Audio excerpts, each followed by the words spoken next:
jedhutu baay'inaan sirriitti ka'a. Kana kamitti ilaalta? Basic principle irraa kaanu filannoo keessa kan jirru warra faallaa keenya jiru akka faarsiin yoo ka'ee gamu taate dogongora. Filannoo keessatti of dhaadheessuunii fi faallaa kee busheessuun ta'uma isaatti sanii jechuudha. Electoral campaign season wanni jedhamu. Election season waan san qaba. Kanaaf akka warra nuun faallaa akka nuti dhaadheessinu yookiin akka nuun busheessinu yoo eegame dogongora nulleen akka isaan nu dhaadheessan ka'ee nu taate dogongora jechuudha. Kan lammaffaa jechoota amma isaan baasan gumaa maalirree kan qabsoofnuuf abbootiin keenya kan wareegamanii lafatti miti gumaan isaanii maaliin baha maali jennee kan dhaadataa turre gumaa isaanii bilisummaadhaan baafna gumaa isaanii mirga abbaa biyyummaa kabachiifneeti kan baafnu gumaa isaanii waan isaan wareegamaniif galmaan geenyeeti uummata keenya kan jenne gumaa abboota keenya nu biraa kufanii obboleeyyan keenya nu biraa kufanii baasuu yoo barbaadan taate filannoo kana irratti hirmaadhaadha. Maali wanni reefu ansiin jedhe waa sadiif qabsaa uummanni Oromoo waggaa 50 darbe. Eenyummaa isaatiin kabajamu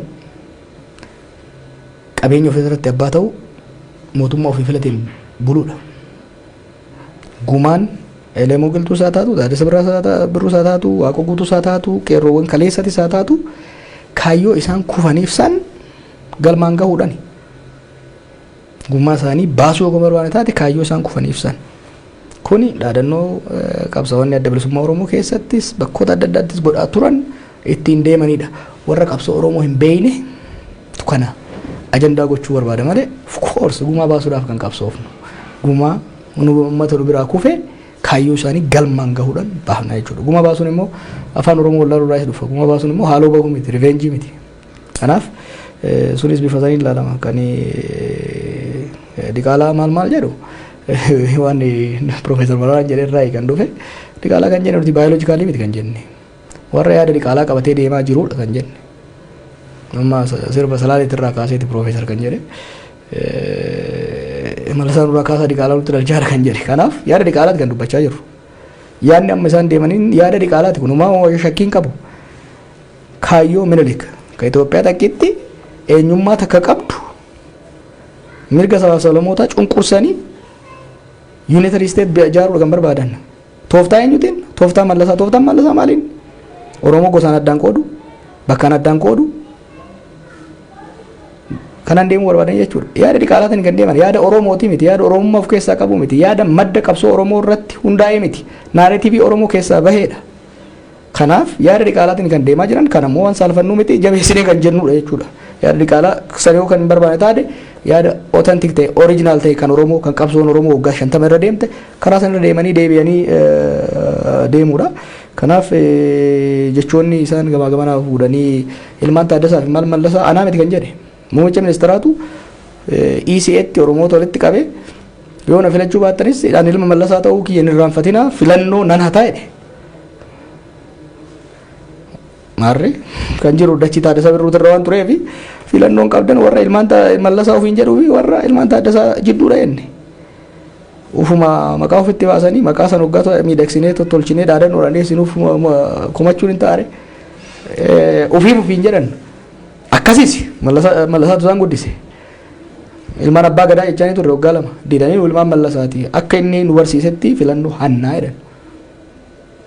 Maalaa jennurree Mega asirratti kan qeeqni gama biraatiin isinitti ka'u amma Minilik kaaftuu warri Minilik sirna Minilik barbaadan Mallasaa barbaadan kan jettantu jira.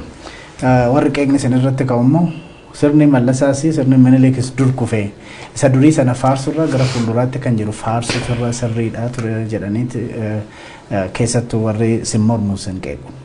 Rakkoon jira kana maal akka ta'e beektaa? Goolii ofii fuulduratti kubbaa harkaan tuqanii waggaatti dhiitteetti galchite maaltu galchiteeru? Minilik waan Oromoo godhe yaadannoo Oromoo keessatti maal akka ta'e osoo beekan siidaa Minilik ijaaran san qofaa Minilik faarsan. Oromoo biratti Minilik faarfamaa miti jibbamaadha. Diina. Kanaaf Minilik kan faarsinuu miti. Kani gamoo isaa ijaare siidaa isaa ijaare nuu miti. waan baay'ee si gaddisiisu agarta baalee dhaqee waan hin arge jara kanaan qeerroo kuma 5 wareegamee aangootti isaan baaseef waan takka yaadannoo tokko son godhin gootota keenya busheessa nama Oromoo biratti diina number 1 ta'e miliyoona itti baasanii siidaa ijaaraa fi kan ajandaan godhinaa maal jechuudha mallasaa immoo akkuma reefu siin jedhe isaan nu ilmaan mallasaati kan jedhe nummaa Minilik illee irraa dhiifne Mallasaa illee irraa dhiifne jarri kun obboleeyya keenya kaleessa Mallasaa hin doongorsiise malee humnaan gadi qabe malee ilmaan keenya nu fayyanii ilmaan abbaa gadaa odoo jennee ufumaaf deebi'anii Minilikiif siidaa dhaabanii nu ilmaan Mallasaati korojoo hannaa jedhanii maalaa jennurre goolii ofii duratti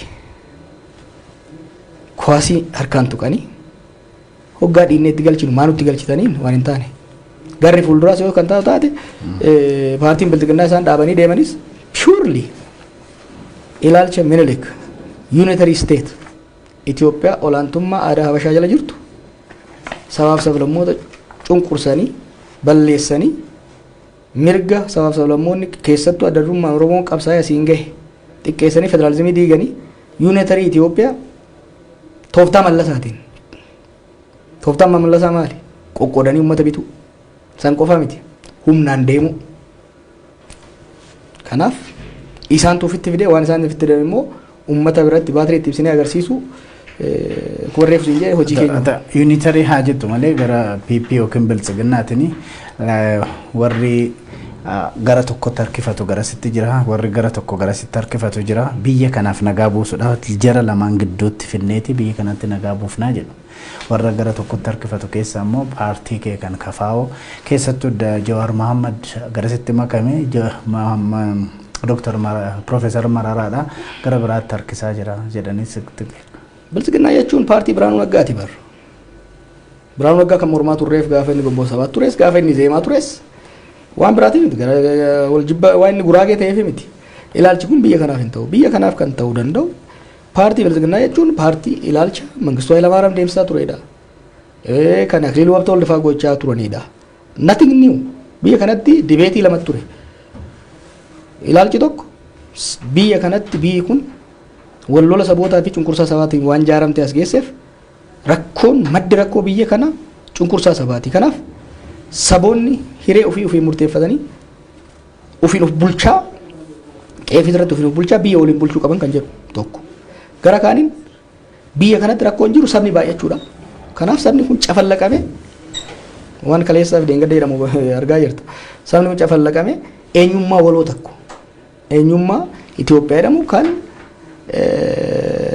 afaan tokko qabu eenyummaa tokko qabu jalatti centralize bifa ta'een buluu qaba kan jedhudha erga humnoonni sabaa mo'atanii federalizimiin gadi dhaabbatee jedhe booda rakkoon biyya kanaa federalizimiin saba irratti ta'udha kanaaf federalizimiin sabaa diigamee ji'oogiraafik ta'uu qabaadha akka namoota waliin beeynetti maaliif haasayan ifaan ifatti afaan isaa irraa waan dhageenyedha bara san qofaa miti heera ittiin bulmaata paartii isaanii fudhadhu paartiin naannolee irra jiran tokkoffaa sabaan ijaaramuun sirrii miti jedhanii kan yaadan sabaan ijaaramuun paartiin tokko saba irratti hundaa'ee ijaaramuun sirrii miti kana jechuun har'a paartii diiganii borummoo naannoon tokko sabaan ijaaramuun sirrii miti kanaaf diigamuu qabaadha ifatti waan barreessanii lafa kaa'anii waan afaaniin dubbachaa jiranidha kan dubbachaa jirru malee hamii miti waan dhuunfaadhaan baay'ee waan biraati ifaan ifatti public record kitaabilee isaan barreessaa jiran barruulee isaan amma adaamatti ittiin leenjisaa jiran irratti ifaan ifatti sabaan gurmaa'uun ta'uu hin qabu sabaan gurmaa'uun qabu wanni saba jedhamu diigame namni akka dhuunfatitti akka qeenxeetitti ijaaramee deemuu qaba kan jedhudha kan deeman kan ammoo biyya kanaafis furmaatan qabu Oromoo suuf duuba deemsisanii yaanu mee imala kafaa wajjin gootanii Harargeedhaan hanga Baalee Arsiitti akkasumas